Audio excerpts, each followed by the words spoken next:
Hello, good morning.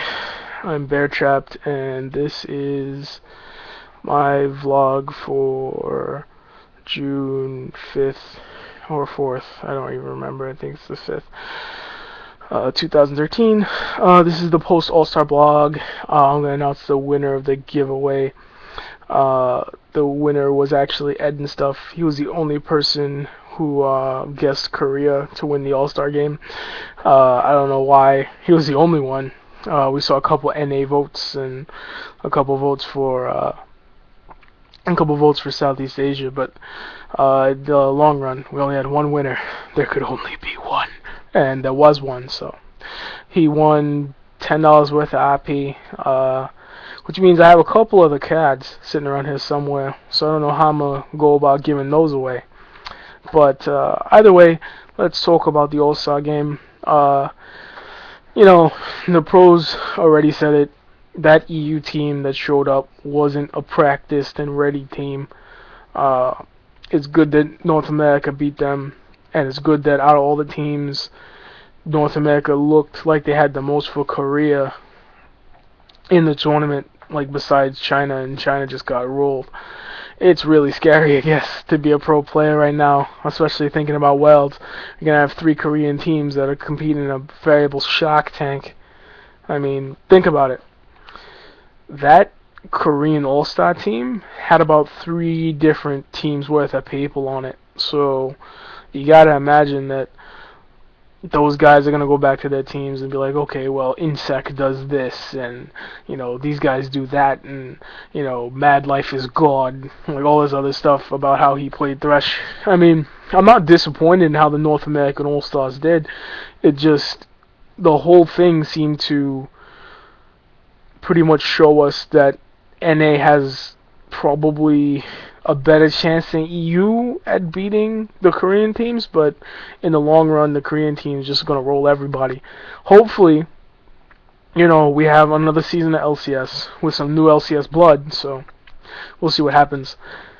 I think it's easy to say that the LCS has improved the North American quality of play, because now all the North American players play against other high-quality North American teams.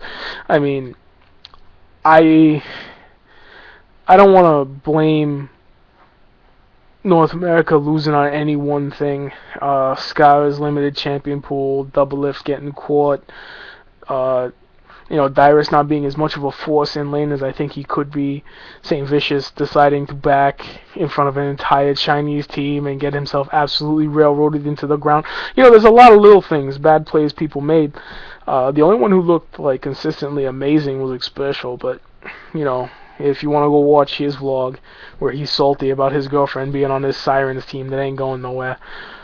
Oh Jesus, we're not gonna bash the Sirens on this in this vlog. We're not gonna bash them ever, because whatever. Go ahead, ladies. You wanna flaunt the fact that you're women and you supposedly the first all-female league pro team? That's great. I don't care.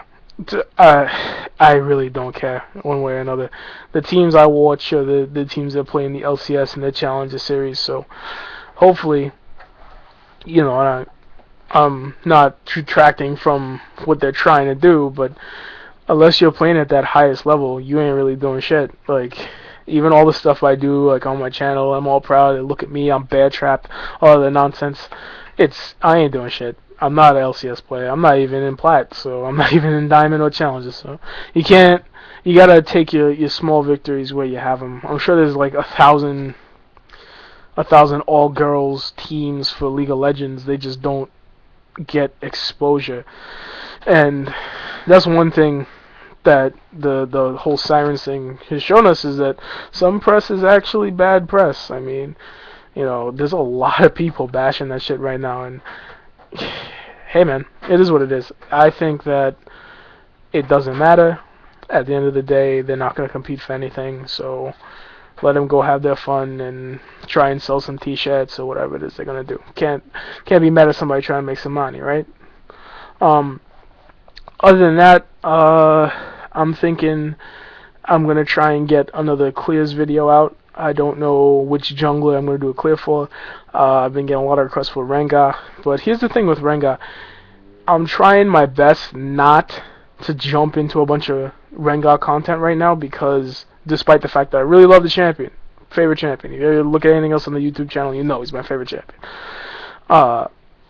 He's supposedly seeing some changes in the rework, so I'd hate to do it like a clear for him and then have to turn around and do another clear.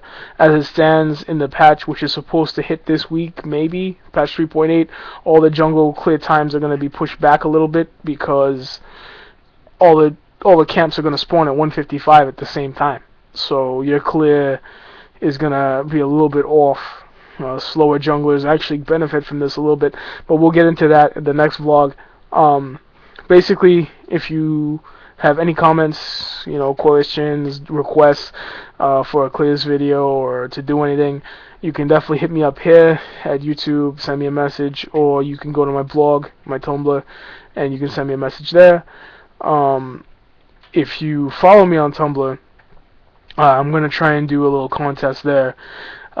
Maybe an art contest, maybe a drawing like a stick figures. It don't matter. Anyway, I'll try and do something like that. Maybe at the end of this week, I'll start that up. So, if nothing else, thanks for watching and have a good rest of the day. Happy hunting.